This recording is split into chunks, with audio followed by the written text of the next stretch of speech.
Croyez-moi, des séries comme Sévrance, il y en a une ou deux par décennie.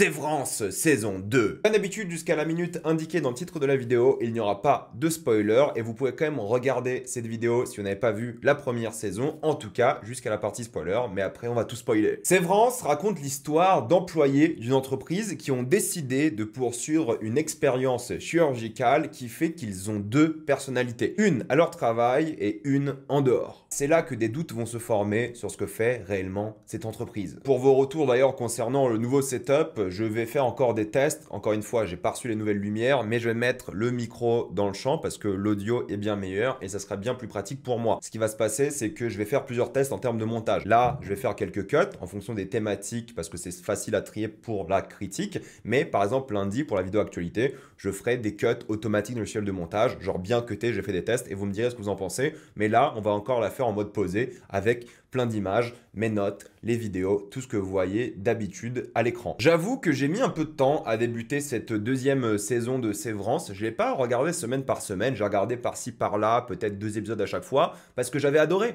la première saison. Rappelez-vous, j'avais fait une vidéo à l'époque, c'était la meilleure série 2022, j'avais fait une vidéo qui a bien marché d'ailleurs parce que je voulais motiver les gens à regarder la série et les gens l'ont fait. Du coup, ça fait grave plaisir, mais surtout que j'étais tellement fan de la saison 1 que j'avais du mal à me lancer après 3 ans d'attente tout de même dans la saison 2 comme ça d'un coup. Je sais pas, j'étais peut-être inquiet, j'avais un peu peur, j'en sais rien, mais j'ai pas vraiment tout regardé d'un coup. Mais évidemment, ce serait une critique de toute la saison. Et c'est vrai que même si la saison 1 était populaire, c'était pas la série Apple incontournable. C'est devenu la série la plus populaire d'Apple, qui a dépassé même Ted Lasso, ce qui est impressionnant parce que quand même, c'est vrai, c'est une série de mystère, c'est pas du tout familial, là où Ted Lasso, c'est une comédie, c'est une sitcom, c'est familial. Mais j'avais quand même peur parce que même si c'est le plus grand succès de la plateforme aujourd'hui, il y a eu quand même quelques galères. Déjà, le budget a explosé, ils sont passés à 20 millions par épisode. Et quand tu regardes Sévrance, tu dis 20 millions, c'est quand même beaucoup. 20 millions, c'est House of Dragon, hein, c'est ce genre de budget. Il y a eu des galères entre les scénaristes. Donc, vous voyez ici le showrunner, par exemple, avec Ben Stiller, qui est producteur et réalisateur de beaucoup d'épisodes. Il y a eu des galères entre scénaristes. La production a été arrêtée à cause de ces galères-là. Il y a eu la grève, pour le coup, des scénaristes aussi et des acteurs qui a cassé le rythme de la série. C'est pour ça que ça a mis 3 ans. D'ailleurs, Ben Stiller a précisé qu'on ne va pas attendre 3 ans pour la suite, évidemment. Ce qui est une bonne chose. Mais c'est vrai qu'ils ont géré le marketing. Ça, c'est pas une image de la série, c'est une image marketing des acteurs dans leur rôle à, je crois, c'était Grand Central à New York, en tout cas dans la gare. Et c'était mortel comme marketing. Ils ont fait plein de marketing. Et c'est mérité que ce soit devenu la série la plus populaire d'Apple parce qu'elle est exceptionnelle, évidemment. Mais est-ce que du coup cette saison 2 est au niveau de la première, voire meilleure? Parce que la première était excellente, donc franchement l'une des meilleures saisons de série que j'ai vues de ma vie. Mais là, ce qui était assez impressionnant, c'est que ça a repris dans un rythme assez étrange. C'est-à-dire que la scène d'introduction qui a beaucoup tourné sur les réseaux, c'était pas vraiment le truc qui peut-être nous semblait le plus logique. Mais là, elle mélangeait vraiment la rapidité, le côté labyrinthique de la scène, le stress, et ça reprenait parfaitement sans reprendre au cliffhanger. Ils ont attendu le deuxième épisode pour reprendre au cliffhanger de la saison 1, 3 ans pour rappel d'attente, et c'était assez intéressant comme approche de faire ça, parce que pour moi ça a complètement réussi. C'était un choix fort de faire une sorte d'épisode plus ou moins filler, parce que ça marche avec la narration, c'est-à-dire qu'on est dans la tête de Linny, du coup de ce personnage-là, et comme nous, avec le cliffhanger, on se réveille, nous les spectateurs, bah comme lui quoi, perdu. Et c'est ça qui est vraiment l'une des forces de la série, c'est jongler entre ces deux personnalités-là en termes de montage, en termes de narration, et pour les spectateurs, on est à la fois aussi perdu que Lauti ou Lini. Et ça c'est une grande force, on va en parler tout le long de la critique. Parce que c'est sur ça que marche la série, hein. C'est le côté évidemment mystère, un peu à la Lost, hein. C'est pour ça que beaucoup de personnes aiment la série, c'est qu'on ne sait pas vraiment ce qui se passe. Et c'est vrai que cette entreprise-là est mystérieuse, les enjeux sont mystérieux, on ne sait pas dans quelle direction ça va réellement. Et je vais vous admettre un truc, moi dans les œuvres en général, j'aime pas les théories, ça m'intéresse pas, j'en lis aucune d'ailleurs pour Sévrance, j'ai rien lu du tout, parce que j'aime bien que la série me porte. J'ai des idées sur ce qui se passe, mais j'aime bien savoir où la série va aller sans que je réfléchisse constamment à des théories. Je respecte les gens qui le font pour ce genre de série par contre. Pour les autres œuvres en général, j'ai du mal avec ça. Mais là, vu que c'est vraiment ancré sur le mystère, les détails, les petits trucs dans le champ et tout, je comprends vraiment pourquoi les gens sont à fond en mode théorie et tout. Mais je pense que le problème des théories, c'est que vous faites ensuite des attentes qui sont irréalistes et ça vous gâche l'œuvre par la suite par rapport à vos attentes. Donc toujours un peu de recul par rapport aux théories, mais c'est le but un peu de la série, de savoir ce qui se passe dans cette entreprise, de savoir tous ces moments-là de pure confusion, qu'est-ce qu'ils veulent dire pour les personnages, de savoir dans quelle direction ça va aller. Et je vais vous admettre un truc, moi, c'est pas le mystère de ce que fait la boîte qui m'intéresse. Moi, ce qui m'intéresse, c'est surtout le cœur émotionnel par rapport aux personnages, par rapport à ce qu'ils font, par rapport à qui ils sont. Et ce mélange-là est pour moi le vrai cœur de la série. Même si évidemment le mystère, tout le monde le kiffe. Parce que des moments de pure confusion, il y en a plein en réalité. Et c'est vachement bien ça pour le coup. Mais évidemment la raison pour laquelle les gens aiment beaucoup Sévrance, c'est aussi pour le côté aliénant du monde du travail. C'est l'une des thématiques principales. C'est un peu la lutte de ces deux personnalités-là, une du monde extérieur, une du monde du travail, et c'est un peu voilà, toute l'allégorie par rapport à nous, notre société, qui nous sommes, et ça va aller bien plus loin, sauf que là c'est représenté de manière physique, évidemment, mais ça va aller bien plus loin par rapport à plein de thématiques, comme le travail des personnes âgées, par exemple. Tu vois, cette personne-là, elle ne devrait pas travailler normalement. Le travail des enfants, je veux dire, il y a un moment, pourquoi est-ce qu'une enfant bosse à l'humain ou des choses comme ça? Et c'est le côté vraiment éthique qui va être mis en question du monde du travail, de l'entreprise, qui est vraiment, je trouve, assez réussi dans l'œuvre de manière générale. Comment est-ce qu'ils vont réussir à garder les employés heureux, motivés, avec de fausses inspirations, on en parlera surtout en spoiler, mais il y a une vraie déconnexion entre les dirigeants du coup de l'entreprise et les employés qui ont des demandes qui sont vraiment différentes. Et c'est un truc, par exemple, est-ce que tu peux démissionner? Si tu démissionnes, techniquement, tu te suicides parce que ton outie va vivre, mais toi, le ini, tu vas mourir. Donc en fait, tu peux même pas démissionner. Tu es prisonnier de ce qui se passe ici parce que sinon, c'est la fin, tout simplement. Tu mets fin à ta vie et c'est un choix difficile qui doit être fait. Et en plus de ça, il y a plein de discriminations par rapport aux gens qui sont severed parce que ces gens-là, c'est une procédure médicale que la population n'aime pas forcément. Il y a une scène par rapport à ça qui est assez intéressante dans l'œuvre. Et en fait, ce que les gens veulent, c'est des robots, c'est des personnes qui peuvent manipuler comme de la pâte à modeler, ce qui est assez intéressant dans cet extrait-là, parce que du coup, ils ont fait de la stop motion d'une séquence de bourrage de crâne, avec la voix de Keanu Reeves d'ailleurs, qui montre aux gens pourquoi ils doivent respecter l'entreprise qui devient de plus en plus autoritaire. Et c'est ça la force, c'est que eux ils veulent ça. Ils veulent ces gens-là qui regardent, bon là ils regardent l'heure, je vais dire qu'ils regardent pas l'heure, mais qui veulent juste bosser et puis basta, comme des zombies. Et c'est ça qui est intéressant avec l'humaine et la satire et la critique de l'œuvre de manière générale. Il y a un côté autoritaire qui est vraiment intéressant, encore une fois c'est des choses que je vais développer en spoiler, mais aussi un côté classe, révolution qu'ils veulent mettre en avant et le délire, évidemment, complètement sectaire, religieux, qui est l'une des choses les plus importantes de la saison 2. Mais pour ceux qui ne sont pas intéressés par la critique, la satire, il y a évidemment les personnages. Et rendez-vous compte que faire cette procédure médicale, c'est un truc hardcore en soi. Vous devez vous dédoubler et vous perdez un tiers de votre vie minimum. Donc pour que ces personnages-là fassent ce choix, c'est qu'ils vont pas forcément très très bien. Et j'aime beaucoup comment ils explorent la double personnalité de ce point de vue vraiment philosophique de ce choix qui doit être fait, qui est difficile, qui est dur, comment ils vont explorer le concept, on va dire, de l'âme, de l'identité, de qui sont ces gens réellement, est-ce qu'ils sont leur ini, leur outie, est-ce que c'est vraiment deux personnes différentes d'un point de vue presque religieux aussi, parce que l'âme, c'est un concept à la fois religieux, philosophique, qui est vraiment hyper intéressant. Donc est-ce que les personnages peuvent être aussi différents en soi? Et c'est ça qui va créer aussi beaucoup de mystères, beaucoup d'enjeux émotionnels et un côté complètement existentiel. Et il y a plein de petits moments importants et complexes par ça qu'on va détailler en spoiler encore une fois, mais c'est des émotions contradictoires qu'on va ressentir par rapport aux personnages parce qu'on ne sera pas forcément de leur côté, mais parfois on va aussi beaucoup les aimer, beaucoup les détester, et c'est ça qui est parfois drôle, touchant, émouvant, et c'est ça que moi j'ai beaucoup aimé. Mais la grande thématique pour moi de cette œuvre, Sévrance de manière générale, eh bien c'est l'amour. L'amour, cette fois-ci, va tacler la jalousie, le chagrin, les âmes sœurs, le destin croisé. Et j'ai pas dit âmes sœurs par hasard, encore une fois, on parle d'âme. Est-ce que ces gens-là ont une âme? C'est beaucoup de choses qui vont revenir, que moi j'ai beaucoup apprécié. Et tu sens vraiment l'évolution, tu sens les choses que vivent les personnages, comment ils changent au fur et à mesure de cette saison. Ça, il va à 200 à l'heure. Je pense que c'est pas du tout une série molle d'un point de vue des arcs narratifs. Je pense que ça avance constamment et c'est vraiment l'une des grandes forces. Et tu ressens tellement de choses et c'est ça qui est vraiment bien. Et il y a du coup 2 fois le nombre de personnages tout en ayant les mêmes acteurs. Et c'est ça qui est fort, c'est que les acteurs, mais tous, sont exceptionnels, il n'y a rien à dire. Je pense qu'ils sont tous très bons et il n'y a pas de gueulante, vous savez, comme sur les montages TikTok. C'est toujours des gens qui jouent avec leur regard, qui jouent avec beaucoup leur physicalité à certains moments, mais c'est, je dirais pas forcément subtil tout le temps, mais c'est fort, c'est bon. Et moi, je pense vraiment que tous les acteurs, mais vraiment tous, devraient être nommés à des récompenses. Même, je sais pas, Gwendoline Christie, elle a un petit rôle. elle perce l'écran. Elle est géniale. Donc en vrai, ouais, en termes d'acting, ils seront tous aux Emmy Awards, aux Golden Globe, parce que c'est mérité, ils sont dingues. Mais vous vous dites 20 millions par épisode, est-ce qu'il y a une vraie mise en scène au moins? Est-ce qu'il y a une série qui a de la gueule? Je pense que c'est l'une des séries de l'histoire de la télévision les mieux mises en scène. Je veux dire, chaque épisode c'est un film, disons les choses. Et ce qui est fort, c'est qu'on parlait de la scène d'introduction au début qui était mise en scène pendant 5 mois et tout, avec plein d'effets spéciaux, beaucoup d'effets pratiques et tout.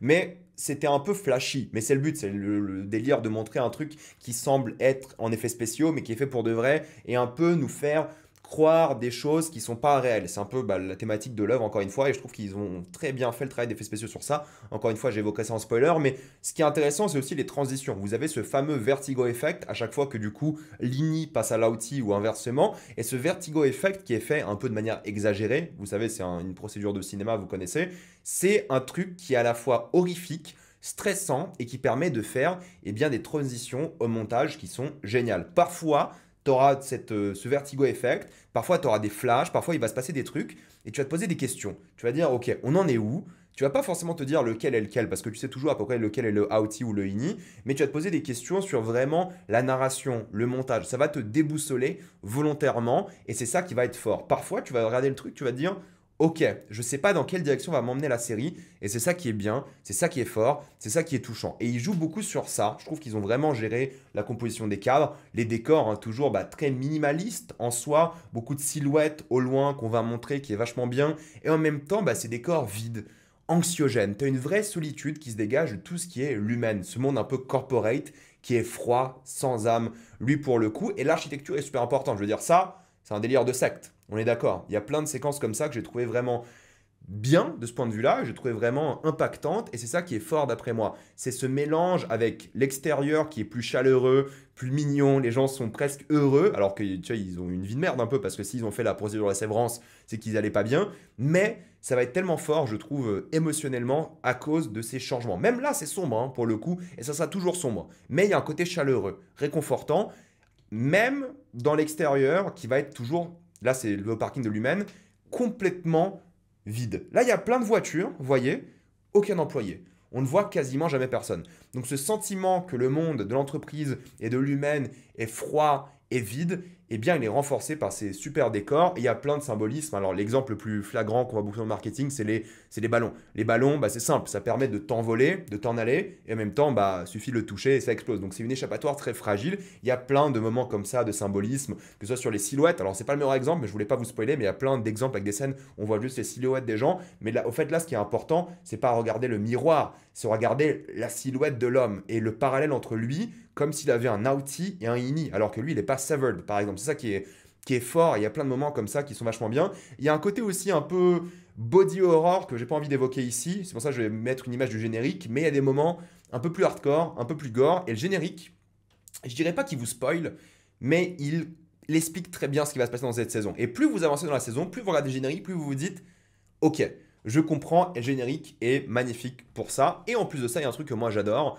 c'est la musique, forcément, parce que la musique, elle est mystérieuse, musique de suspense, il y a un côté angoissant clairement, et en même temps, je trouve qu'elle est douce, je trouve qu'elle est mélancolique, je trouve qu'elle est réconfortante, et ça, honnêtement, j'aime beaucoup. Pour conclure, Sévrance saison 2, honnêtement, c'est du très haut niveau. On adore encore une fois l'originalité du concept, on adore la force clairement de l'écriture, de la mise en scène, de l'artisterie technique pour le coup. Il y en a vraiment une ou deux par décennie, des séries comme ça. Et je pense que la décennie 2020 va appartenir à Sévrance. S'ils arrivent à faire une troisième et peut-être une quatrième dernière saison avant 2030, ça sera vraiment la décennie de Sévrance, la série la plus impactante d'un point de vue thématique, d'un point de vue de l'émotion, d'un point de vue de l'intensité, d'un point de vue de la tension, du stress. T'es agrippé à ton fauteuil tout le long. Cliffhanger après cliffhanger, pardon, tu peux pas t'arrêter, c'est grandiose. Bref, Sévrance, c'était exceptionnel. Encore une fois, il y avait quelque chose un peu plus inégal, mais en réalité, j'ai pas grand chose de négatif à dire. J'en parlerai encore en spoiler dans quelques secondes. Mais regardez Sévrance, saison 1, saison 2, parce que maintenant, je vais commencer à spoiler. Je vais y aller par épisode et par personnage, vous allez vite comprendre. L'épisode 1, c'est vraiment quelque chose qui est assez intéressant parce que Marc, tu le vois ici, il s'appelle Marc aussi, d'ailleurs. Tu dis, ok, si Marc continue de bosser à l'humaine toute sa vie, il va ressembler à cet homme-là, complètement matrixé par l'humain. C'est pas pour rien qu'il s'appelle Mark. Et c'est ça que j'ai beaucoup aimé, c'est le côté, on va essayer de mettre un peu de la manipulation dans la tête de ces gens-là qui ont essayé de se rebeller. En mode, ouais, regarde, les rebelles, ils ont été dans la rue, en mode, tu sais, un président qui arrive sur un boulevard, qui a la résistance, qui a sauvé le monde, que je trouve assez intéressant. Mais c'est du bourrage de crâne, c'est des mensonges, c'est des conneries. Et c'est pour ça que tu as un Mark ici qui est confus, comme nous, le spectateur, et à la fois chagriné, et il se réveille après une sorte de révélation, pour laquelle on a attendu 3 ans, encore une fois je précise parce que j'ai encore le somme, et c'est ça qui est fort, c'est que tu dis, ok, putain, l'épisode 1, on est reparti à zéro, et c'est à la fois frustrant et une vraie confusion que j'ai adoré. Et l'épisode 2, c'est un peu la même chose. Tu dis, ok, encore une fois, rien n'a changé. On est au point de départ presque de la série. Marc déprimé, il a un peu des idées, mais il va rien faire. Il retourne au travail, il a une vie normale avec sa sœur. Mais ce qui est intéressant, c'est qu'il a quand même l'étincelle. Il a l'étincelle qui le motive à retourner au boulot, mais pour vraiment mettre en péril l'humain. Ce qui n'était pas vraiment le cas dans la saison 1. C'est ça qui est intéressant. Là, tu dis, Marc, Aoti et Ini vont s'allier pour faire tomber l'humain. C'est ça qui est intéressant. Et en même temps, l'humain rentre de plus en plus dans la tête de la famille de Marc. Là, c'est du coup son beau-frère. Et en même temps, tu dis, ok, l'humain, là, ils vont jouer sur tous les terrains. Ça va être dangereux, ça va être risqué. Et c'est ça qui va être agrippant aussi pour le spectateur. Mais tu dis, ok, peut-être ça va être une redite. Peut-être ça va pas être intéressant. Mais la série va vite me faire changer d'avis sur ça. Lorsque le gang est de retour dans l'épisode 3, ils veulent la révolution. Ils veulent s'émanciper de l'humain. Ils veulent vraiment partir à la guerre contre l'entreprise. C'est ça qui est vachement bien. Et tu dis, ok, on est reparti. Mais au début, tu avais un peu peur. Là, on est reparti à fond. Mais comment ils peuvent affronter l'humain? Tu vois, dans les 2 premiers épisodes, on t'explique que l'humain va les écraser, va les détruire. Comment ils vont faire? Et c'est là qu'intervient, je trouve, un cliffhanger assez génial avec cette opération, le début un peu du body horror. Et tu comprends un peu la sauvagerie de l'opération qu'ils ont faite. Là, c'est bon, fait maison, garage, tout ça. Mais tu comprends qu'ils ont dû faire un truc quand même assez hardcore. Et le voir comme ça t'aide vraiment à imaginer ça. Et du coup, bah, toi, tu dis, ça va être exceptionnel. Là, ils sont à la guerre, ils vont partir contre l'humain. Qu'est-ce qui peut se passer dans l'épisode 4? Donc, c'est l'un des meilleurs cliffhangers. J'avais regardé du coup les 3 premiers et j'ai dû attendre du coup la semaine d'après pour la suite. Et j'avais encore attendu un petit peu, je ne me suis pas maté le 4e d'un coup, mais le 4e est une claque. Ce que j'adore avec l'épisode 4, c'est qu'encore une fois, on est comme eux, presque severed, comme les gens dedans, et on se réveille sur un lac gelé qui est très beau, mais seul, encore une fois, dans le froid. Et tu dis, ok, on est perdu. À chaque fois, tu as l'impression que d'un épisode à un autre, tu as une ellipse. Tu sais pas de combien de temps, combien de mois, combien de semaines, combien de jours, t'en sais rien. Et c'est ça qui est fort. Et t'es perdu. Et en même temps, ce qui est intéressant, c'est que pour ces Ini-là, rappelez-vous, ils sont jamais sortis de l'humain. Et là, ils voient des arbres. Là, ils voient le ciel. Ils le disent, hein, j'aimerais bien voir le ciel. Je crois que dans l'épisode 1 ou 2. Et c'est l'une des motivations principales des Ini. Là, ils sont dehors. Ils voient tout ça. Et c'est ça qui est d'après moi assez fort. Et c'est la culmination de beaucoup de choses dans la série. Et c'est ce qui relance complètement l'œuvre d'après moi. Métaphorique, par exemple, avec ici la fameuse allégorie de Platon de la caverne sur les connaissances. C'est pas pour rien qu'ils lisent dedans des bouquins sur l'histoire de l'humain. C'est voilà, c'est l'allégorie, c'est le lien qu'ils font. Et c'est un jeu philosophique qui se crée et psychanalytique. C'est pas pour rien qu'on va voir des ombres, des gens. Encore une fois, vous voyez, il y a un style comme dans le générique pour le coup qui est intéressant parce qu'on dirait eux en mode Uncanny Valley. Et du coup, c'est eux face à leurs propres démons et à qui ils devraient être. Et ils suivent du coup les instructions de l'humain. Du coup, ils découvrent à la fois le monde, ils sont dehors. En même temps, ils sont face à leurs propres démons, face à l'entreprise, mais ils voient la beauté de ce monde. Et genre là, ils voient la plus belle cascade et la plus grande d'après l'humain, mais c'est de la manipulation. C'est pas vrai. Mais vu qu'ils connaissent pas le monde extérieur, ils pensent que c'est la plus grande cascade du monde. Et je trouve ça vraiment fascinant comment l'humain les manipule et comment eux, surtout Irvine, ne se laissent pas faire. Parce que c'est ça que l'entreprise fait, c'est essayer de les détruire psychologiquement. Et même s'ils voient le ciel, on peut faire un parallèle avec juste pause, milkshake, je vais l'appeler milkshake, bon, même si c'est milkshake en blanc, un swag intersidéral, mais on peut faire un parallèle avec tout ce qu'ils ont vécu et comment l'entreprise et les milkshakes essaient de les utiliser au meilleur moment possible et avec la meilleure, on va dire, ambition pour la boîte. Et c'est là que je trouve intéressant, c'est qu'en même temps, il y a cette scène de sexe qui est belle, c'est la culmination des 2 émotions des personnages, de leur arc narratif, c'est super de les voir enfin tomber amoureux et on va dire profiter d'eux-mêmes quoi, ensemble, et c'est mignon et magnifique. De l'autre côté, tu as une tension qui se crée par rapport à Irving qui devient un peu fou, tu te demandes pourquoi est-ce qu'il veut tuer Ellie et tout. Il y a un truc qui se crée qui est assez angoissant et le twist est génial. Le twist sur Ellie qui est au fait la Aoti au lieu de la Ini, et du coup ce moment, il est gâché, il est faux. ça change tout. Et c'est pour ça que cet épisode-là relance vraiment toutes les thématiques et il était, d'après moi, assez brillant. Et à partir de là, au fait, comment tu peux faire confiance à Elena? Que ce soit la Aoûti, la Ini, comment tu fais? C'est ça la question. Et ça crée quelque chose d'assez malsain parce que du coup, tu es dans la tête de Marc un peu. Toi, tu as été trahi par ce personnage-là. Toi, en tant que spectateur, tu es aussi trahi. Du coup, ça crée du stress. Il y a ce fameux mot suédois qui l'utilise, c'est du bullshit, hein, ça aussi, mais c'est des manipulations d'entreprise. Comment tu peux faire confiance à ce personnage-là? Du coup, ça change complètement la dynamique du groupe. Encore une fois, tu as une vraie ébullition. Genre, Dylan, il en peut plus, il en a marre. Ça change tout. Et c'est ça qui est fort et intéressant. Et en même temps, c'est là, pour moi, l'un des épisodes les mieux mis en scène de la saison et même de la série. C'est le début du triangle amoureux entre Marc et évidemment Ellie. Et là, je vais bouger un petit peu. Donc, vous avez ce plan-là qui est assez génial avec du coup Ellie qui regarde Marc, Marc qui la regarde aussi. Et en même temps, si vous bougez un peu le plan ici, vous avez l'autre. Du coup, vous avez un triangle amoureux entre les trois qui est symbolisé par ce plan de manière, je trouve, assez juste et assez sublime. Et ça a lieu plusieurs fois d'ailleurs dans la saison et dans l'épisode. Il y a le plan d'après qui est génial, avec du coup Ellie qui parle à Marc. Et il y a un côté un peu flou comme ça, vous voyez, comme si lui, il n'est pas forcément très confiant. Il a du mal à croire ce qui vient de se passer. Et ça, je trouve que c'est assez génial. Pour ce genre de série, ils ont fait un super travail de mise en scène ici. Et encore une fois, le triangle amoureux qui est super, que tu vois tout le long. Il y a beaucoup de triangles amoureux d'ailleurs dans la série, on en parlera après. Et en même temps, la déconnexion totale, je veux dire la tête de Irving en mode pastèque, c'est pas possible. Mais il y a une déconnexion totale entre ce que veulent les employés, ce que veut la boîte, et je trouve ça génial et touchant, surtout pour Dylan, on en parlera aussi après.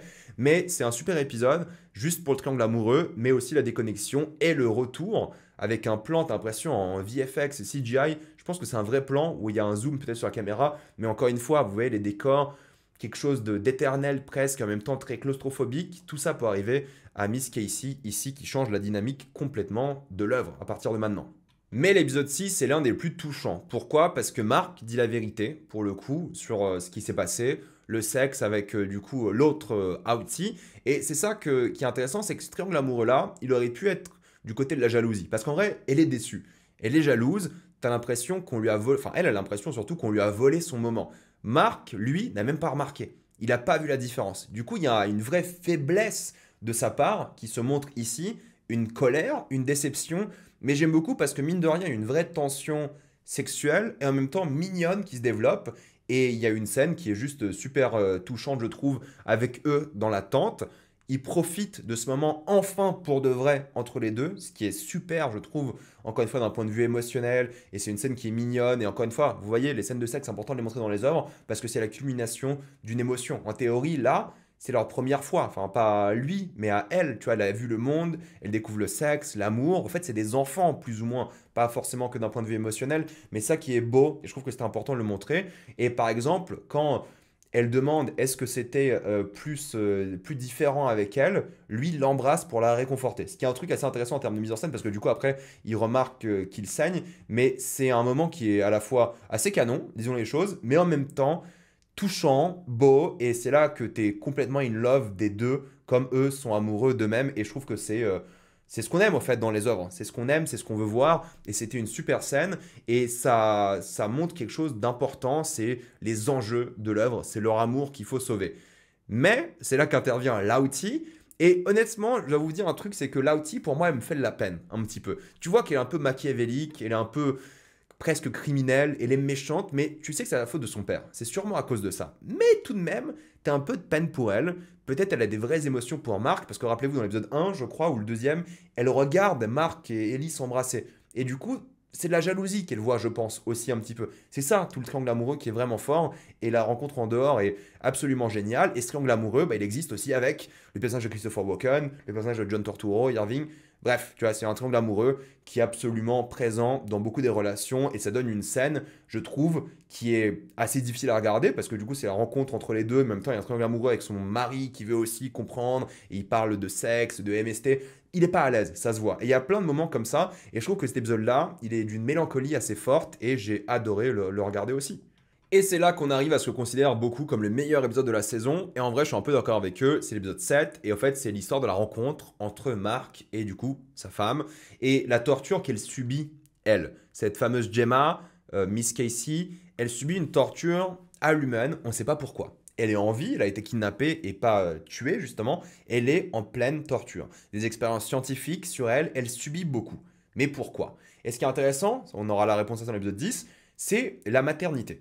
Elle peut pas avoir d'enfant, il y a un côté où elle est vraiment chagrinée par ça, elle a du mal à vivre ce moment, même si Marc est là avec lui, il y a un truc avec elle, pardon, il y a un truc où ça va pas. Et le truc qui est intéressant, c'est je trouve que bah, la photographie et la mise en scène sont top. On dirait un peu du Malik ou un peu du Voitema, vous savez, le chef-op d'Oppenheimer. Il y a cette vibe-là, un petit peu, je trouve. Et c'est assez intéressant parce que c'est la première réalisation de la chef-op de la série, Jessica Lee Gagné. C'est sa première réalisation tout court de sa vie. Elle a réalisé le meilleur épisode de la série, ce qui est assez génial. Et en même temps, ce qui est bien, c'est que même s'il y a une esthétique un peu, voilà, Malik, Voitema, il y a un truc qui est bien en termes de VFX, il y a pas mal de moments comme ça, mais surtout de rêve. Le rêve, un peu Kaufmanien. Désolé, je mets plein de noms d'un coup, mais ça m'a fait penser à Charlie Kaufman un petit peu parce que tu sais pas vraiment ce qu'elle vit, ce qui est un rêve, ce qui est la réalité, ce qui est son ini, outie, combien est-ce qu'elle a eu de ini. C'est un peu confus et ça qui est bien. Il y a plein de séquences par rapport à ça. Encore une fois, je trouve qu'en termes de photos, t'as un grain aussi, la pellicule, t'as l'impression qu'il est assez beau, mais t'as un truc où elle vit pas dans sa propre vie, t'as l'impression. Même en étant sa outie. En étant outie, elle ne vivait pas vraiment. Et c'est pour ça, peut-être, en théorie, que c'était la bonne candidate. On ne sait pas. Mais c'est ce mélange de mémoire, de rêves, de souvenirs qui est assez génial d'après moi. Et en même temps, bah, ce fameux plan qui a beaucoup été partagé sur les réseaux aussi, c'est le plan qui n'était pas fait qu'en CGI. Pour le coup, il y avait beaucoup d'effets pratiques, voire que des effets pratiques, et qui était encore une fois une sorte de flash qui te fait penser. Est-ce que c'est la réalité? Est-ce que ça l'est pas? Pourquoi ce retour en arrière à l'esthétique de la saison 1, beaucoup plus verte, en même temps cette plongée dans le monde, dans l'entreprise, dans leur cerveau, surtout à elle. Bref, c'était assez intelligent, je trouve, comment ils l'ont fait. Et là, on arrive à l'épisode 8 qui a le plus déçu, je pense, de toute la série. C'est l'épisode avec le personnage de Patricia Arquette qui va donc expliquer un peu ses émotions. Et ce qui est intéressant, c'est que t'as pas l'impression de voir Sévrance dans cet épisode-là. L'esthétique est pas la même, c'est un peu bizarre. Je dis pas que c'est une mauvaise mise en scène, hein. Je pense que c'est Ben Stiller qui a réalisé cet épisode-là, mais c'est juste que l'ambiance c'est complètement différente et peut-être ça fait un petit choc. Mais du coup, on se focus sur ce personnage-là qu'on n'a pas du tout vu ou presque de la saison pour l'instant, qui veut se venger de l'entreprise. Et il y a un débat qui est intéressant parce qu'ils disent la ville a été changée par l'humain, donc tu as ces grosses boîtes et cette excuse de la boîte qui arrive dans la ville qui va donner des emplois, mais qui en même temps, bah voilà, va saccager le monde entre guillemets. Il y a cette excuse, ok, bah ça fait de l'emploi. En même temps, elle dit qu'en fait, Keegan n'a rien fait, ses designs ont été volés. Bon, c'est pas un mauvais épisode, je pense qu'il fait un petit peu tâche, mais après il dure 35 minutes. Mais c'est vrai que si vous avez regardé semaine par semaine, moi j'ai vu les deux derniers, là, les 8 et 9 d'un coup, du coup ça m'a moins marqué, mais je peux comprendre la frustration si semaine par semaine tu tapes cet épisode-là, qui est un peu moins intéressant. Mais Patricia Arquette est géniale, c'est une actrice formidable, elle joue super bien ici, donc sur ça je vais même pas la critiquer. C'est juste que oui, ça fait presque un peu filler, et ouais, je pense qu'ils auraient pu l'expliquer un peu différemment. Mais en tout cas, ça restait un bon épisode, je trouve, hein. J'ai pas compris la haine. J'ai vu des mauvaises notes sur plein de sites. Non, il était quand même bien. C'est juste que, bah oui, il fait peut-être un peu tâche dans la saison. Il aurait dû être un peu mieux intégré. Mais ça reste un bon épisode. Et je pense que c'est important de le défendre un petit peu aussi, surtout par rapport au développement de personnage. Même si oui, c'était un peu facile, disons les choses. Il y avait moins de subtilité que d'habitude. Par contre, l'épisode 9, qui n'était pas du coup le dernier de la saison, parce que rappelez-vous, c'est vraiment saison 1 avec que 9 épisodes, si je dis pas de bêtises. Mais l'épisode 9, ce qui est intéressant, c'est qu'il se passe deux choses. Premièrement, ils vont quasiment éliminer toutes les intrigues de l'œuvre, enfin de la saison en tout cas, pour se concentrer sur Mark et Ellie. Donc toutes les intrigues secondaires, ils vont plus ou moins les conclure ici pour avoir juste Mark et Ellie, et j'ai trouvé ça bien, parce que du coup c'est un épisode qui est court aussi, je crois que c'est 40 minutes, tu as une vraie montée en tension, parce qu'on a enlevé tout le reste, et on sait que l'épisode prochain sera sur eux deux, et c'est ça qui va être fort, et ils ont fait un super travail sur ça, et justement l'épisode 10 vaut le coup. Mais avant de parler de l'épisode 10, parlons un peu de quelques personnages. Il faut parler un peu de Wang. Wang qui est là, donc l'enfant de la saison. Et il y a une vraie tristesse de voir du coup une enfant dans ce milieu-là. Parce qu'en réalité, là, elle a été acceptée. Elle fera le reste de sa vie à Svalbard, apparemment, en tout cas pour l'entreprise. Mais le fait d'avoir une enfant, c'est la chose la moins humaine possible.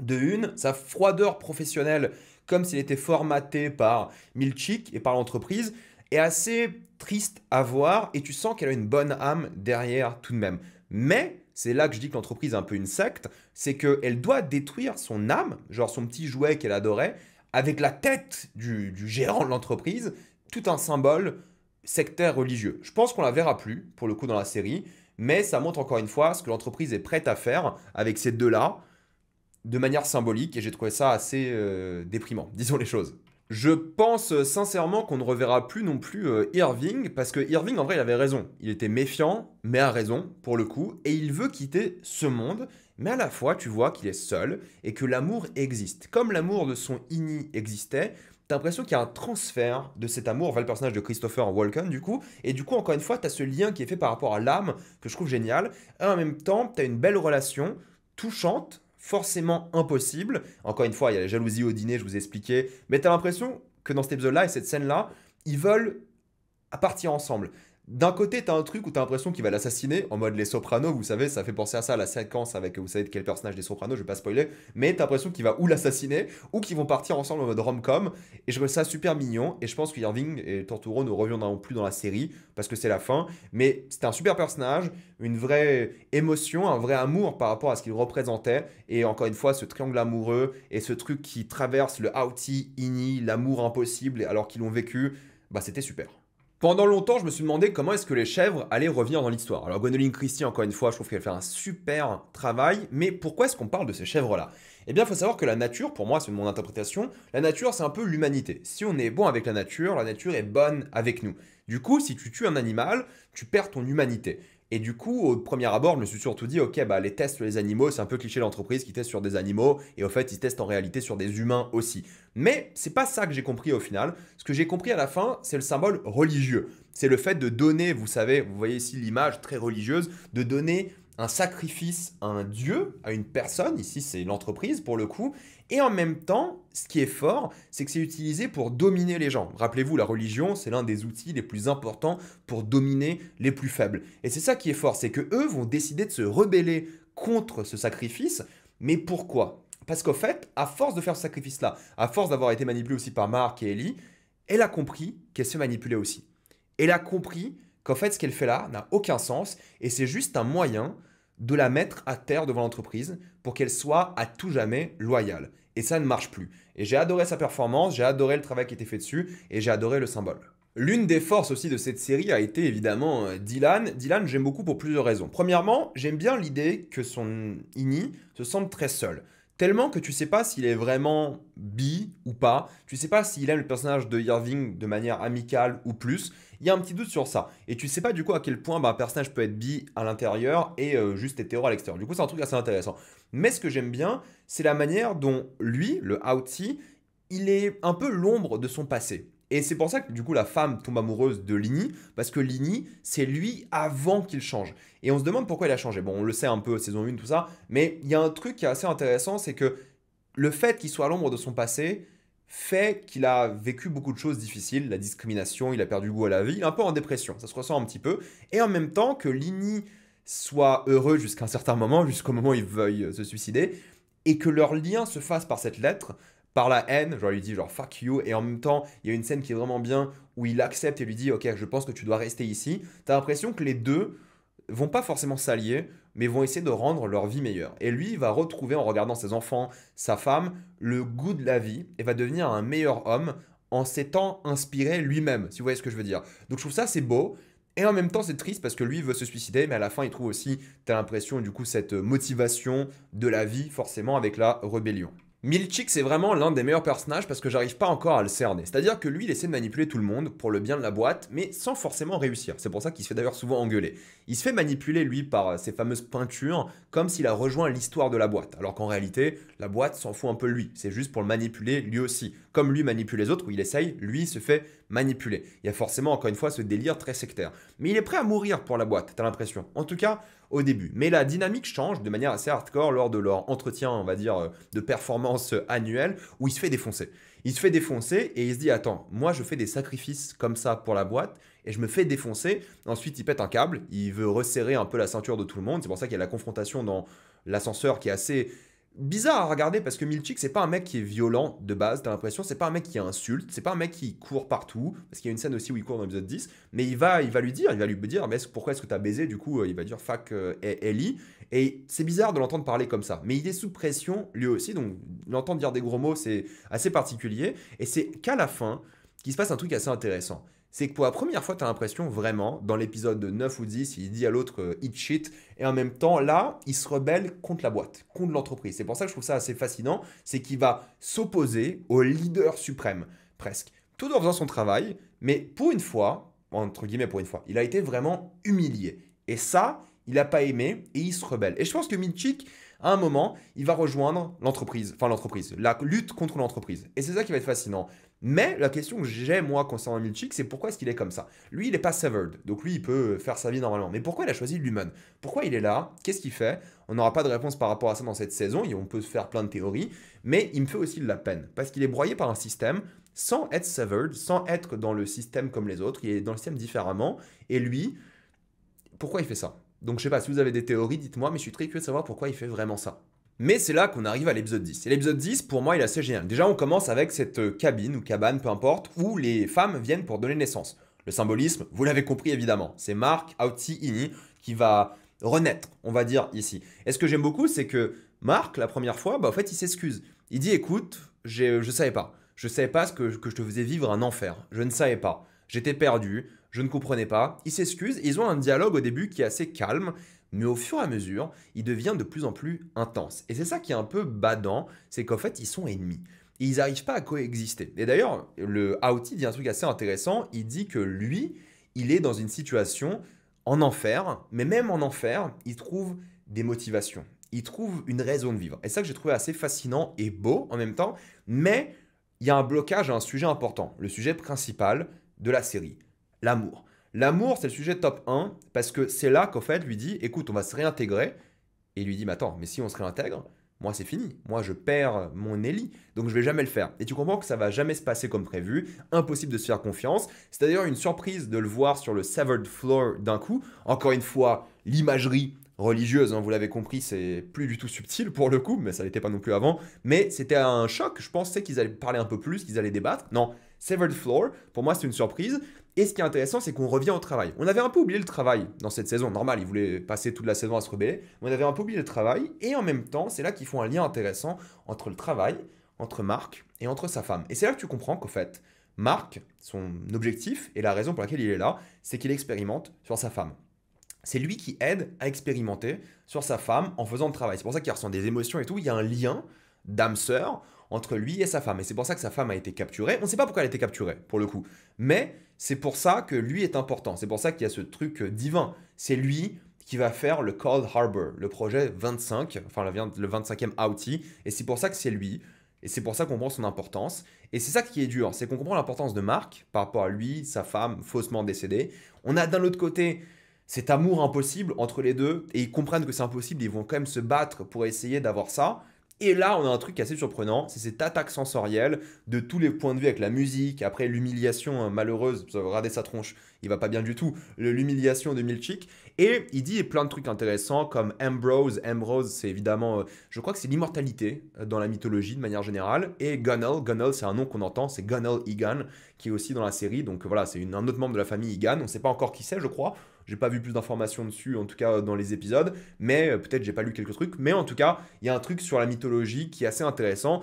Et pourquoi est-ce que je dis ça? Vous allez voir dans quelques secondes. Mais c'est la dernière rébellion contre Egan, j'ai l'impression. Il y a un côté cathartique à la chose. Et j'aime bien un peu ce truc très sensoriel qui t'attaque. Tu vois, c'est vraiment cathartique de voir tous ces gens-là, tous, de attaquer Egan. Et il y a un truc, je sais pas si c'est on va dire, un mauvais choix de scénario ou quoi, mais il n'y a pas de sécurité. En tout cas, il y en a très peu dans cet endroit-là. Est-ce que c'est parce qu'ils veulent être confidentiels? Peut-être, mais du coup, pourquoi il y a genre 50 musiciens? Mais d'un autre côté, est-ce que c'est l'ego? Est-ce qu'ils disent on peut tellement contrôler les gens de manière psychologique, on n'a pas besoin de sécurité? Je ne sais pas, à vous de voir ce que vous en pensez, mais en tout cas, moi j'ai adoré la scène, je trouve qu'elle était vraiment cathartique, intelligente, et en même temps, il y a un truc qui est bien, c'est l'idée de la mort, le fait qu'il transfère de l'ini à l'outie au moment de tuer quelqu'un. Sacré réveil hein, pour l'outil de Mark. Et encore une fois, on ne sait pas combien de temps c'est passé là. On ne sait pas à quel point c'est des semaines, des années, des jours. On ne se connaît pas la durée de l'ellipse. Du coup, pour lui, ça peut être encore un choc encore plus énorme, disons. Mais c'est ça qui est assez fascinant, je pense, c'est le fait d'avoir eu cette idée de tuer quelqu'un comme ça. Sacré réveil encore une fois. Mais c'est la réunion qui est belle, qui est touchante. Il pensait que sa femme était morte pendant un long moment, et les voir comme ça ensemble, c'est beau, c'est magnifique, il n'y a rien à dire, c'est une séquence trop courte malheureusement, et c'est là que beaucoup de personnes, ça j'ai vu ça ce matin sur internet, j'ai vu des gens partager sur Twitter, c'est le fameux mythe de Orphée et Eurydice, vous savez, c'est Eurydice qui va chercher Orphée en enfer, et il se retourne au mauvais moment, parce que s'il se retournait, ils allaient être condamnés aux enfers pour toujours, mais il se retourne pour admirer sa beauté. j'ai vraiment caricaturé, c'est assez rapide. Et c'est ce qui se passe ici. C'est ce qui se passe, c'est donc bel et bien Marc qui se retourne pour regarder Ellie, et c'est un peu son Orphée. Peut-être j'ai inversé les deux noms, je sais plus, ça fait longtemps que j'ai pas lu ce mythe, mais vous m'avez compris, vous avez compris un peu le mythe, vous savez de quoi je parle, et c'est ça qui est fort en fait, c'est ce moment-là, entre les deux, lui qui se retourne, et c'est pour ça qu'il est tout rouge aussi, c'est pour ça que cette séquence, elle est toute rouge, de plus en plus rouge, parce que c'est les enfers. C'est ça, ce sont les enfers. Donc le mythe, je pense qu'il a clairement été pensé par les scénaristes, hein, c'est pas un hasard du tout. Et encore une fois, bah, triangle amoureux. Je reviens ici, pardon, mais triangle amoureux entre les personnages, entre eux, entre ce qu'ils ont vécu. Et c'est ça la grande force, je pense, de cet épisode, c'est conclure sur la chose la plus importante, l'amour, même en enfer. Encore une fois, hein, vous voyez la symbolique avec les trois personnages, hein, je vous ai montré les deux plans, mais du coup, qu'est-ce que ça veut dire? Qu'est-ce que ça veut dire pour Gemma? Est-ce qu'elle est vraiment libre après ce qu'elle vient de vivre? Comment est-ce qu'elle va faire? Comment elle va dire au monde entier qu'il n'est pas décédé, que c'est l'humain? Comment on va faire tout ça? Donc c'est une vraie question qui se pose réellement, je pense, dans l'œuvre. Est-ce qu'elle va être attrapée juste après? On n'en sait rien. On ne sait pas comment elle est décédée, à qui va-t-elle en parler, on n'en sait rien, il n'y a aucune idée. Et on se pose du coup la question, à quoi sert l'humain? Au début, il y avait des théories, je me rappelle sur la saison 1 aussi, avant la diffusion dans la saison 2, c'était l'eau. On disait que, au fait, l'humain, c'est l'eau. Mais maintenant qu'on a ce passage-là avec Gemma, on comprend que c'est pas l'eau le truc le plus intéressant. On ne sait pas exactement ce que c'est encore. Mais moi, ma théorie, entre guillemets, c'est que là, on la voit construire un berceau. Un berceau sans ses traumatismes. Et c'est ça qui est intéressant. Je pense que du coup, le fait d'avoir eu tellement de ini en elle, c'est un transfert des traumas à d'autres gens. Et c'est ça qui testait. Comment est-ce que tu peux non pas transférer toute ta personnalité d'un Naoti à un ini, mais juste transférer les choses négatives de toi. Et c'est ça, pour moi, qui va se passer. Et le but de Egan, c'est d'éliminer les points négatifs de sa fille, par exemple, Elena, pour la faire une meilleure personne. C'est peut-être ça le but de sa vie, de son existence. Je n'en sais rien. Pour moi, c'est une théorie. Je l'ai vu un peu comme ça. Mais c'est pas pour rien qu'elle construit un berceau dans le dernier épisode. Après, comment ils vont faire? Coincés en enfer, comme je vous l'ai dit, voici le rouge. Comment ils vont s'en sortir? Je n'en sais rien. Voilà, ça je n'en sais rien. Qu'est-ce que va faire le personnage de Patricia Arquette? Qu'est-ce que va faire Dylan? Plein de questions à se poser. Mais cette fois-ci, on est en enfer. J'espère qu'ils vont pas faire la redite de la saison 2, Rébellion et tout. Je pense qu'ils vont vraiment explorer un truc, pas forcément mythologique, mais ils vont explorer un truc qui sera peut-être différent. Parce que là, on a fait la révolution, entre guillemets. Là, qu'est-ce qu'ils vont faire? L'amour sera toujours une thématique principale, mais dans quelle direction va aller la série? Je n'en sais rien. J'ai pas vraiment de théorie sur ça. Voilà, honnêtement. Je suis plus intéressé limite parce qu'il va se passer là que le monde extérieur. Parce que le monde extérieur sans Marc, parce que là, ils vont plus transiter en réalité. Il y aura plus de Marc Outy pendant un long moment, je pense. Comment ils vont faire ça? Je n'en sais rien, mais j'ai quand même hâte de voir ça parce que la saison 2 est exceptionnelle. Et apparemment, il ne faudra pas attendre 3 ans, ce qui est vraiment une bonne chose. Donc voilà, mettez-moi un peu vos théories dans les commentaires. Enfin, théories, vous avez compris, hein, j'ai critiqué les théories tout à l'heure, mais vous avez compris ce que je veux dire. Mettez-moi un peu vos envies pour la saison 3. Très hâte de voir ce que ça va donner. Je pense que ça va être assez spectaculaire. Voilà, dites-moi ce que vous avez pensé de saison 2. Êtes-vous d'accord, pas d'accord? Dites-moi ce que vous avez pensé du format. C'est ma première critique faite sous ce format-là. Donc soyez un petit peu indulgents tout de même. J'ai essayé de faire un bon travail. Les vidéos seront peut-être un peu plus longues. Mais à voir si vous me dites qu'il faut cutter ou pas des choses. Au moins, j'ai pu parler plus librement sans avoir cette pression. Oh putain, le montage, ça va me prendre des plombes et tout. J'ai plein d'images à mettre. Voilà, dites-moi ça dans les commentaires. Pensez à vous abonner à la chaîne pour voir les prochaines vidéos. Mettez un j'aime, ça aide beaucoup la chaîne. Suivez-moi sur tous mes réseaux pour plus de contenu comme des TikTok, des lives. Et moi, je vous dis à la prochaine fois. Salut à tous.